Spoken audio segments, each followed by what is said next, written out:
ابني كده، مش دي طريقة القرآن. طريقة القرآن هي أعدت للمتقين. اللي بيعملوا ايه؟ اخد قرار اهو، الذين ينفقون. اول قرار هاخده في السراء والضراء. تاني قرار هاخده والكاظمين الغيظ. ثالث قرار هاخده والعافين عن الناس. رابع قرار هاخده والله يحب المحسنين. خامس قرار لو وقعت والذين اذا فعلوا فاحش او ظلموا انفسهم ذكروا الله، انا هتوب ومش هيأس، ومش هيجي لي الشيطان يقول لي انت كل شويه تقع في المعصيه دي، انت مفيش فايده فيك، انت مش هتنفع. شيخ انا كل شويه بقع، اعمل ايه؟ توب. كل ما توب اقع، توب تاني، توب تالت.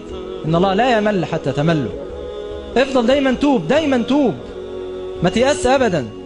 هو كده المسلم كده. النبي عليه الصلاه والسلام قال ان المسلم خلق مفتونا توابا نسيا اذا ذكر ذكر. قال ما من عبد مؤمن الا له ذنب يعتاده الفين بعد الفين، وذنب هو مقيم عليه لا يفارقه حتى يفارق الدنيا. وإن المؤمن خلق توابا مفتونا نسيا إذا ذكر ذكر. فالإنسان لا يأس أبدا. المتقين قد يفعلوا الفواحش، المتقين قد يظلموا أنفسهم، لكن إنما اكتسبوا صفة التقوى من أنهم يسارعون بالتوبة. أول ما تغلط قوم، اغلط قوم ولو 100,000 مرة. إن الله لا يمل حتى تملوا.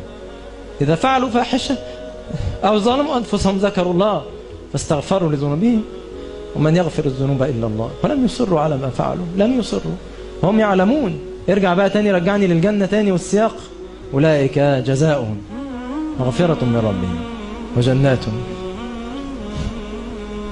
تجري من تحتها الأنهار خالدين فيها.